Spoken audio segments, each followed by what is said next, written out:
Assalamualaikum warahmatullahi wabarakatuh. Alhamdulillah wassalatu wassalamu ala Rasulillah wa ala alihi wasahbihi wa man wala. Sidang jamaah rahimakumullah.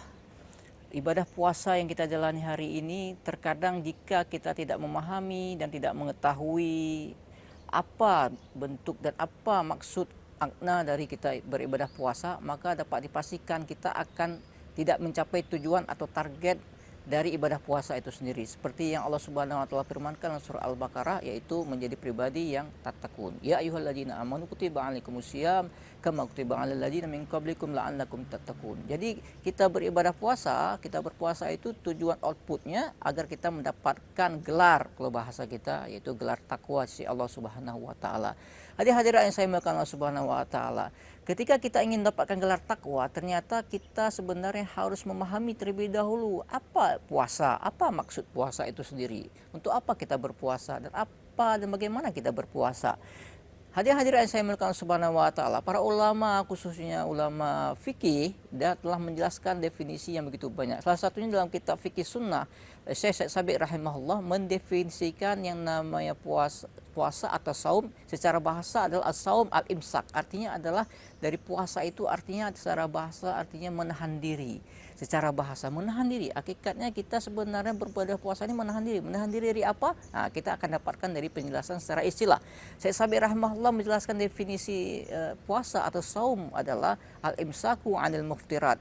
Puasa adalah menahan diri dari apa-apa yang membatalkan puasa dari sejak terbit fajar sampai tenggelam matahari ma'an niyah, ditambahkan oleh beliau yaitu dengan niat.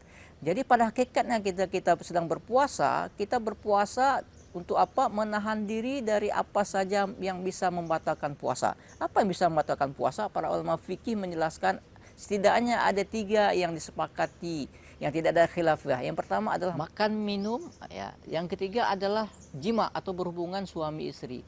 Jadi yang hal-hal yang muftirat, yang membatalkan puasa menurut para ulama fikih adalah minimal ada 3 yang disepakati, yaitu tidak boleh kita makan, yang kedua tidak boleh minum, sekali lagi yang ketiga tidak boleh berhubungan suami istri. Makan, minum, dan berhubungan suami istri ini hal-hal yang memang disepakati oleh para ulama. Adapun yang lainnya para ulama fikih menjelaskan hal yang bisa membatalkan puasa kita di samping dari 3 hal tadi adalah salah satunya adalah muntah dengan sengaja, lalu juga misalnya tiba-tiba kafir, murtad, ya, lalu tiba-tiba gila, lalu yang selanjutnya keluar, maaf bagi wanita haid, ya, lalu dan ada masuk dalam rongga, kalau dalam mazhab Syafi'i masuk dalam rongga yang bukan hanya rongga dari mulut, apakah dari hidung, dari telinga, dari dari lubang dubur, dari lubang kelamin. Jika masuk benda atau makanan dan sebagainya itu bisa membatalkan puasa. Itu ada perbedaan pendapat tentunya. Hadirin yang saya muliakan Subhanahu wa taala. Jadi oleh karena itu ketika kita sedang berpuasa, hakikatnya kita sedang menahan diri kita supaya kita tidak makan, tidak terpancing untuk makan, walaupun makanan itu tersaji begitu lengkap di atas meja dan tidak ada seorang pun yang melihatnya.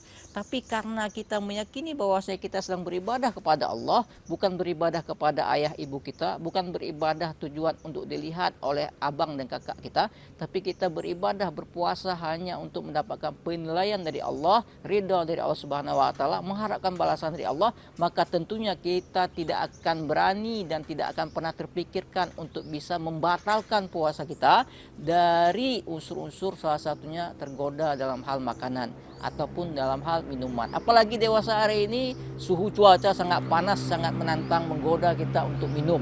Namun ternyata alhamdulillah sampai kita maghrib nantinya dan sampai 30 atau 29 hari ke depan kita masih bisa mampu menahan diri kita dari makan dan minum. Adapun yang ketiga yang terkait dengan jima atau berhubungan suami istri, tentunya bagi pasangan yang baru menikah menjadi sebuah tantangan. Oleh karena itu mari sama-sama kita jaga, jangan sampai minimal lah, jangan sampai kita mengurangi pahala puasa kita, bukan pun kita membatalkan puasa, khususnya bagi adik-adik remaja kita, khususnya pada generasi Z kita. Bagaimana ibadah puasa ini kita bisa menahan pandangan kita, al-imsak al-ain, kita menahan pandangan kita, mata kita dari melihat hal yang bisa mengurangi pahala puasa kita. Walaupun barangkali tidak membatalkan puasa kita, namun hal-hal tersebut sedikit demi sedikit akan dapat dipastikan kita akan jatuh pada zina yang besar jika kita tidak mampu mengendalikan diri kita. Karena karena kita tidak mampu mengawalinya, mengendalikan mata kita.